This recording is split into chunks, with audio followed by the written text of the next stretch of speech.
കേട്ടില്ല ചേട്ടാ എന്തോ കേട്ടില്ല. ക്ലോത്തിങ് ബ്രാൻഡ് കേട്ടില്ല. ഇത് പോസ്റ്റ് ചെയ്യാനാണോ? ആ അതെ. ഓക്കെ എല്ലാവരും അതായത് ഉടനെ തന്നെ ഞാനൊരു ക്ലോത്തിങ് ബ്രാൻഡ് സ്റ്റാർട്ട് ചെയ്യാനുള്ള ഒരു പ്ലാനിലാണ്. അതിന്റെ ബാക്ക്ഗ്രൗണ്ട് വർക്ക്സ് നടന്നുകൊണ്ടിരിക്കുകയാണ്. ഈ ക്ലോത്തിങ് ബ്രാൻഡിന്റെ സ്പെഷ്യാലിറ്റി എന്താണെന്ന് വെച്ച് കഴിഞ്ഞാൽ വേൾഡിൽ ഇതുവരെ ഇറങ്ങിയിട്ടില്ലാത്ത ഒരു ഡ്രസ്സാണ്.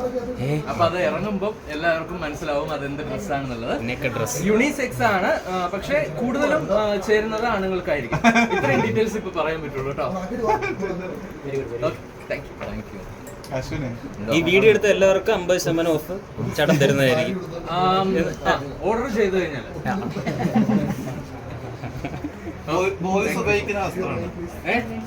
അല്ല, യൂണിസെക്സ് ആണ്, പക്ഷെ കൂടുതലും മാച്ച് സ്യൂട്ട് ആവുന്ന കാര്യം എന്ന് വെച്ച് കഴിഞ്ഞാൽ ഇപ്പൊ ആണുങ്ങൾ എന്തിട്ടാലും അത് പെണ്ണുങ്ങൾ ഇടുന്നുണ്ടല്ലോ. പെണ്ണുങ്ങളുടെ ഡ്രസ്സല്ലേ ആണുങ്ങൾക്ക് ഇടാൻ പറ്റാത്തുള്ളൂ. അങ്ങനെ പണ്ടത്തെ ഡ്രസ്സാണ്. ആണുങ്ങൾക്ക് സാരി കൊടുക്കാൻ പറ്റുമോ? ഇല്ല. നിങ്ങൾക്ക് ഞങ്ങൾ ഇടുന്ന ജീൻസ് ഇടാം, പാന്റ് ഇടാം, എല്ലാം ഇടാം. എന്തോ ഒരു സങ്കടം പോലെ എടാ, എല്ലാവരും ഇപ്പൊ ഇവിടെ ഇക്വാലിറ്റിനെ കുറിച്ച് പറയല്ലേ. ഞാൻ ചോദിക്കുന്നത് കഴിഞ്ഞാല് നമ്മൾ ഇടുന്ന ഡ്രസ്സുകളെല്ലാം, ഞാനൊരു ചെറിയൊരു ലൈറ്റ് പുരുഷവാദിയാണ് കേട്ടോ. സാരി ഉടുക്കട്ടെ ഇവര്. ഞങ്ങൾ ആഗ്രഹിക്കുന്നത് പുരുഷന്മാര് സാരി ഉടുക്കുക എന്നുള്ളതാണ്. നാളെ ഉടുക്ക്, ട്രൈ ചെയ്ത് നോക്ക്. ചേട്ടൻ തയ്യാറാണോ സാരി ഉടുക്കാൻ?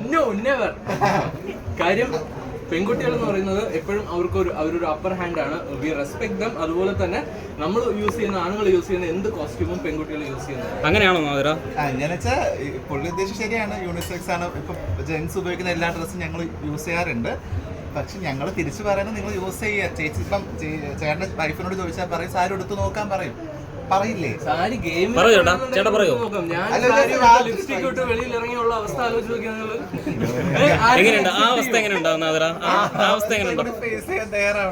നേരെ മറിച്ച് ജീൻസും ടോപ്പും അല്ലെങ്കിൽ ജീൻസും ഷർട്ടും എന്ത് ആണുങ്ങൾ ഇടുന്ന എന്ത് ഡ്രസ്സൊക്കെ ഇറങ്ങി കഴിഞ്ഞാൽ ആരും ഒന്നും പറയില്ല. ആണല്ലോ? പറയൂ. ഉറപ്പാണോ? പിന്നെ എന്ത് പറയാനാ പറഞ്ഞവനെ. ഞാൻ തട്ടുന്ന ഉദ്ദേശിച്ചത്. ഞാൻ വേറെ ചേട്ടൻ എന്താ ഉദ്ദേശിച്ചത്? ചേട്ടൻ ഇങ്ങോട്ട് ഫേസ് കിട്ടും. താങ്ക് യു ചേട്ടാ. താങ്ക് യു ചേട്ടാ. എല്ലാവർക്കും താങ്ക് യു സോ മച്ച് ചേട്ടാ. വന്നത് ഭയങ്കര അതെ. അപ്പോൾ എല്ലാവർക്കും ഒരുപാട് നന്ദി. സോ അടിപൊളിയായിരിക്കും. പവർ വരട്ടെ. അപ്പൊ മറക്കണ്ട, എന്റെ ക്ലോത്തിങ് ബ്രാൻഡ് ഉടനെ ലോഞ്ച് ഉണ്ടാവും. പേരെന്താണ്? Stay tuned. പേര് പറയില്ല. പേര് പറഞ്ഞ ട്രേഡ് മാർക്ക് പോവില്ലേ? ട്രേഡ് മാർക്ക് എടുത്തിട്ടില്ല, എടുക്കാൻ പോകുന്നേ ഉള്ളൂ കേട്ടോ. അതുകൊണ്ടാണ്. അപ്പൊ 50% ഓഫ്. ഓക്കെ, താങ്ക് യു എല്ലാവർക്കും.